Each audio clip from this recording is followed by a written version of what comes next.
Hey everyone, it's Carolyn Edlund. I'm the founder of Artsy Shark. Thank you for joining me on my channel. There are many videos here about the business of art. So if that's something that you're interested in, you might want to become a subscriber. If you like this video, please give it a thumbs up so more people will be able to see it. Today, I want to talk about a topic that I think is on many people's minds, and that is selling art in a tough marketplace. You've noticed that this economy has really slowed down. We are probably entering a recession. This is a tough time to sell. And in general, people are confused. They may even be feeling somewhat frozen because they don't know what the future holds. So they're putting purchases on hold. They feel like they can't afford as much. And you may be feeling this way yourself, and you might have noticed that this is affecting your art business. I actually know a man who runs a company that provides private jet travel for affluent individuals. And he recently said to me, my business is tanking.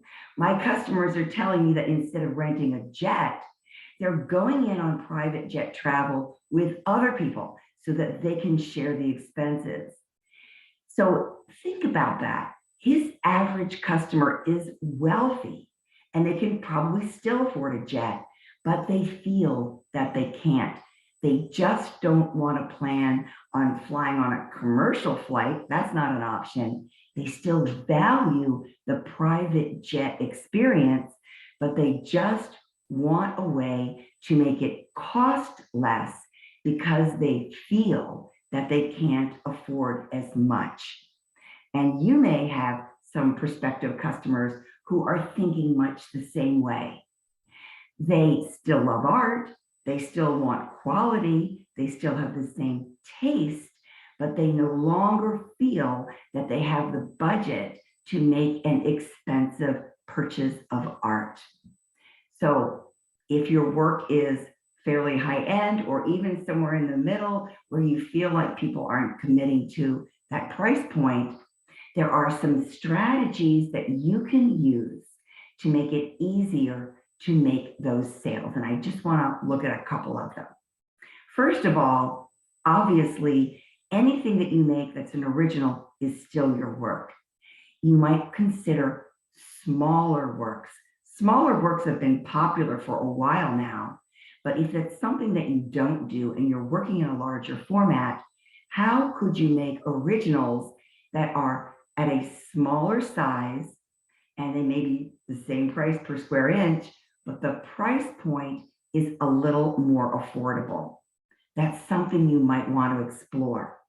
Smaller works are perfect for putting into series so that as people purchase something that might be a few $100s instead of $1,000, they can always purchase the next piece and the next piece, and they might look terrific in a grouping that would fill the same space in their home.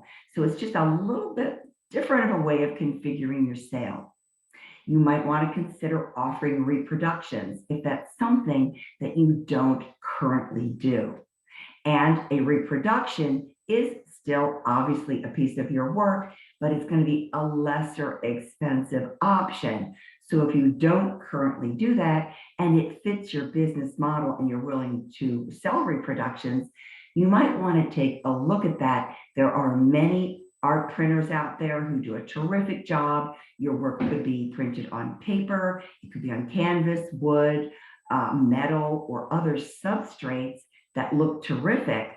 And many of those are ready to hang so that the customer doesn't have the framing expense that they might have if they bought a piece that needed to be framed. So there's a lot of options out there in the marketplace. You can look at that at having print on demand done for wall art, but print on demand is also available in other formats. So if it's right for you, you might want to consider putting your art on other surfaces, perhaps wearables or maybe pillows or other decor for the home. You might even want to consider something like note cards. Now, those would be much less expensive than your work, your original work, But if somebody even just bought, say, a $20 box of note cards, they're looking at your art, they're sending note cards to people who are seeing your art. You'll want to make sure that your website address is on the back of that card. Those are like little pieces of marketing collateral for you to share. So don't discount items that are different from your originals because they can help you to sell.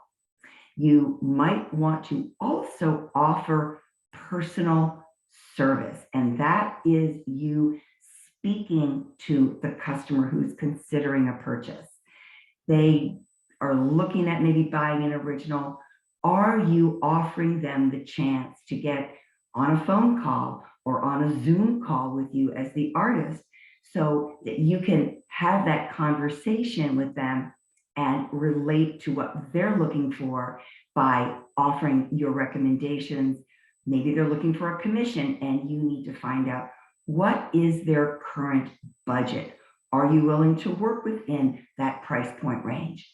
So these are some ideas of how you can make your work more appealing to people who feel like they're not ready to make an expensive purchase.